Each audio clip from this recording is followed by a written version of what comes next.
Hi guys, how are you? We are starting with demand. This is going to be the third chapter. We are from now we are going to take reference of some certain books, and along with the reference, we are going to go with some questions, which is going to be important for us. The first question which is going to be there is what do you understand by demand, and what is the difference between desire, want, and demand? तो पहला जो question आपके पास होता है desire. Desire means a wish to have a commodity. मेरे पास ऐसा हो, मेरे पास वैसा हो, काश मेरे साथ ऐसा हो. ये सब होता है मेरा डिजायर. वांट होता है वो डिजायर जिसके पास मेरे पास एबिलिटी है. लाइक फॉर एग्जांपल, डिजायर मेरे लिए हो गई कि मेरे को फरारी खरीदनी है. वांट हो गई कि फॉर एग्जांपल मेरे को मर्सिडीज खरीदनी है. मेरे पास एबिलिटी है कि मैं मर्सिडीज खरीद सकता हूँ. मेरे पास इतने पैसे हैं कि मैं मर्सिडीज खरीद सकता हूँ. ठीक है. तो want is basically, desire is not a want, but a desire can become a want if it has a possibility that you can satisfy it. Like for example, if the poor person wins a lottery, now he has enough money to buy a car, then his desire is known as want. Right? तो अगर मैं कोई lottery जीत गया और Ferrari के जितने पैसे आ गए मेरे पास, तो मैं खरीद सकता हूँ. अब डिमांड क्या है? Demand is an extension. Demand के अंदर दो चीजें होती हैं दोस्त. सबसे पहला, demand is always derive with reference to its price. Demand हमेशा अपने प्राइस के रेफरेंस के साथ चलता है. तो यहाँ पर एक क्वेश्चन और भी बन जाता है. यहाँ पर क्या क्वेश्चन है कि demand has certain characteristics explain. तो demand is deemed to have an extension of its price. With the change in price, quantity demanded also change. इसका मतलब क्या है? प्राइस नीचे जाएगा और डिमांड ऊपर जाएगी. तो ये क्या है? There is an inverse relationship. Demand is always with reference to price. Next is demand is always with respect to the period of time. Demand हमेशा आपके रेफरेंस टू टाइम के हिसाब से ही चलता है. Even at the same time demand में change, आपके time period हमेशा कंसिडरेशन के साथ बदलते हैं. Like for example, demand for umbrella is more in rainy season. अभी आप एक सिंपल सी बात है, गरबा चल रहा है, गरबा नाइट्स के ऊपर टिकट्स बिक रहे हैं, तो इसकी डिमांड आपके नवरात्रों में ही आती है. आपके पास प्लम केक बिक रहा है. प्लम केक सबसे ज्यादा कब बिकता है? क्रिसमस के समय में. आपके पास दारू कब बिकती है? दारू तो पूरे साल बिकती है. ठीक है. पर सबसे ज्यादा दारू किस दिन बिकती है? न्यू ईयर पे या दिवाली पे, क्योंकि उस दिन हमारा गेट टुगेदर होता है. तो demand is always with respect to the period of time. It may be a day, it may be an hour, it may be a month. So what are the three things which you have studied अभी तक? Dzire क्या है, want क्या है, demand क्या है, और demand के कैरेक्टरिस्टिक्स क्या है. So next part is what is exactly demand. Demand आपको ये वाली डेफिनेशन लिखनी है. जो अभी हमने ऊपर पढ़ी ना कैरेक्टरिस्टिक्स, वो डिफरेंट है. बट ये जो पर्टिकुलर डेफिनेशन है, ये मेरे पास पूरी की पूरी बताती है कि डिमांड होता क्या है. Demand is the quantity of a commodity that a consumer is willing and able to buy at each price during a period of time. तो आप पर्टिकुलर चीज में, डिमांड में आप क्या कर रहे हैं, कैसे आप प्राइस के थ्रू और कौन से समय में सामान खरीद रहे हैं, ये आपको डिमांड के बारे में बताता है. So what are the four elements of demand? Quantity, willingness to buy, price of commodity, and the period of time. So next question is, what are the different elements of demand? This is going to be a one marker question. This is going to be your one marker question.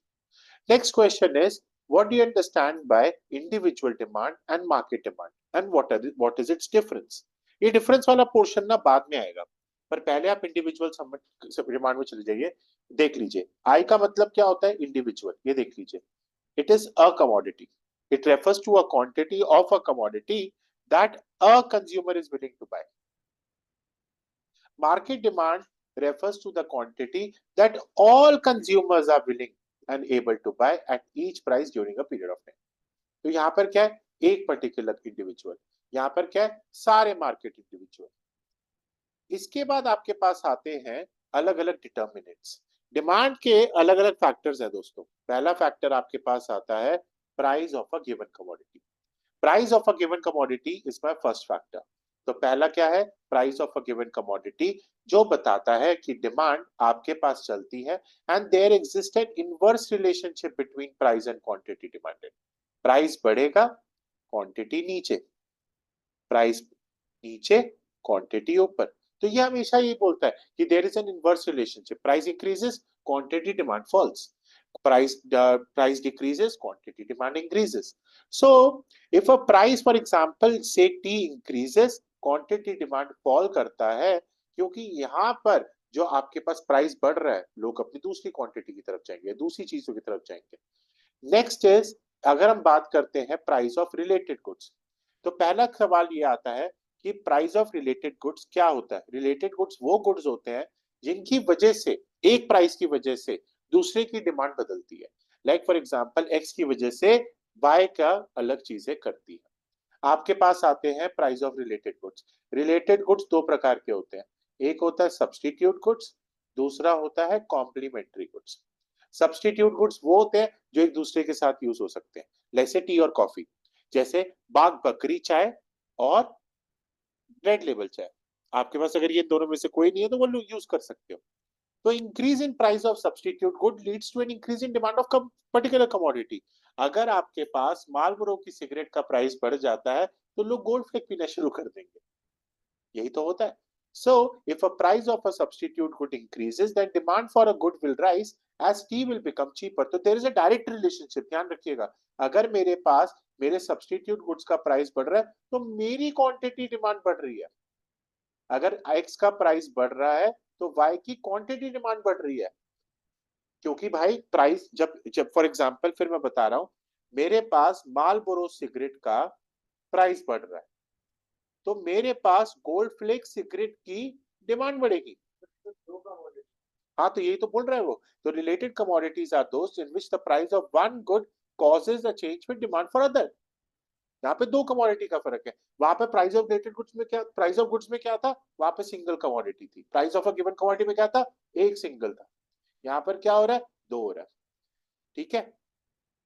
अगर हम चलते हैं complementary goods में, complementary goods वो goods होते हैं जो एक साथ यूज होते हैं। ये भी दो गुड्स है, यहाँ पर गुड्स एक साथ यूज, जैसे चाय और शुगर, चाय और चीनी, पेट्रोल और कार।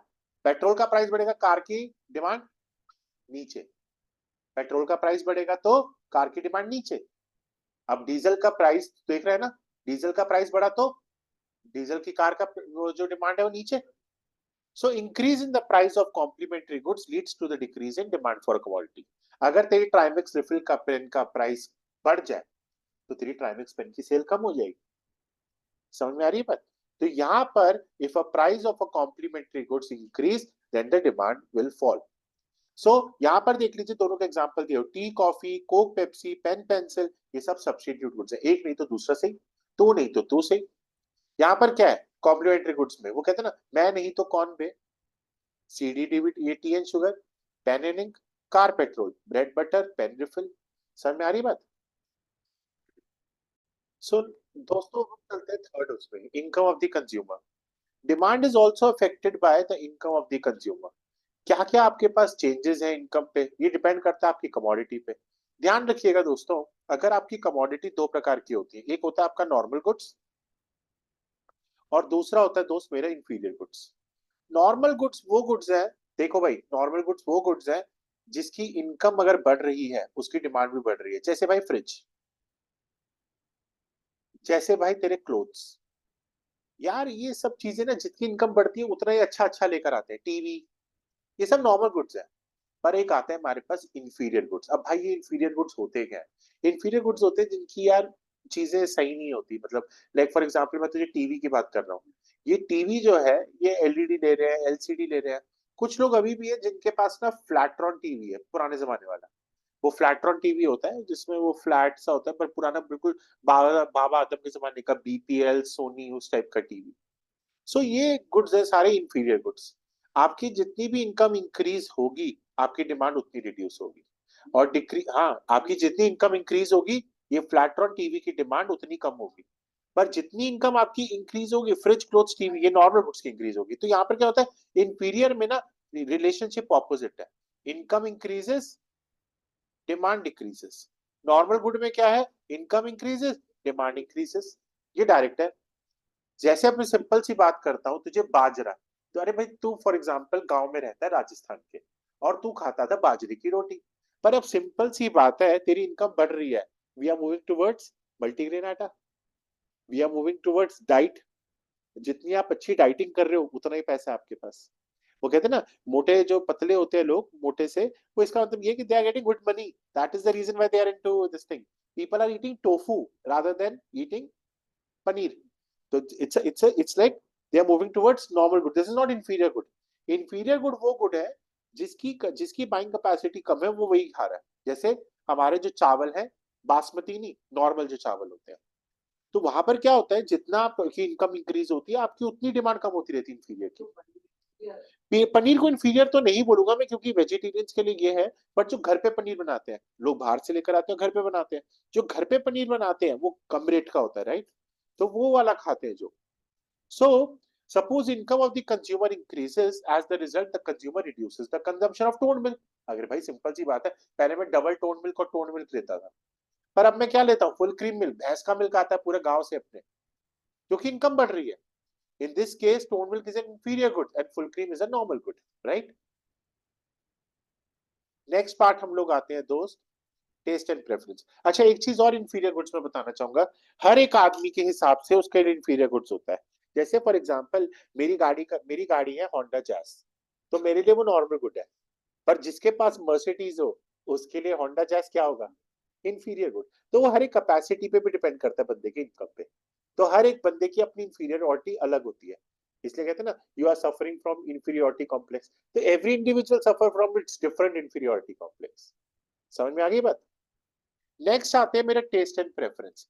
टेस्ट एंड प्रेफरेंस आपके हमेशा डिमांड को इन्फ्लुएंस करते हैं, आपके फैशन, आपके कस्टम्स, आपके हैबिट्स। अगर आपके पास ये सारी चीजें बढ़ रही हैं, डिमांड फॉल्स, ठीक है, आपके पास अगर डिमांड फॉल करेंगी, अगर आपके पास ये फॉर एग्जांपल चीजें मार्केट में ट्रेंड नहीं कर रही। Let's take an example. अब मैं आपको बताता हूँ, एवोकाडो का टोस्ट खाया कभी? एवोकाडो का टोस्ट खाया, अचानक से इसकी डिमांड इंक्रीज होने लग गई है। तो ये फैशन में, पता है, एवोकाडो टोस्ट हेल्दी भी है, हेल्दी। तो ये, हाँ, तो हेल्दी क्यों है? हेल्दी इसलिए क्योंकि ये फैशन में आ चुका है, कस्टम्स में आ चुका है, हेल्दी टर्म्स में आ चुका है, और हैबिट्स में आ चुका है।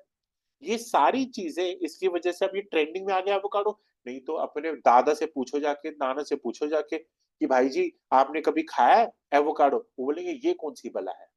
हमारे यहाँ तो एक ही होता था, ब्रेड के अंदर चाय डुबो के खाते थे। ठीक है, हम तो उसी के साथ ही जिए, उसी के साथ ही रहे। क्या? चाय के अंदर ब्रेड हो गया, आई एम सॉरी, मतलब आई एम सॉरी, मेरी भावना समझ गए आप? ठीक है। सो यहाँ पर आपके पास डिमांड फॉल करेगी if the consumers have no taste for that commodity. ठीक है। So now expectations of change in the price of future. If the price of a certain commodity is expected to increase, then the people will buy more of a commodity than what they normally buy.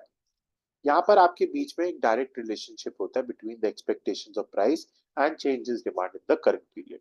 For example, if the price of the petrol is rise in future, present demand will increase.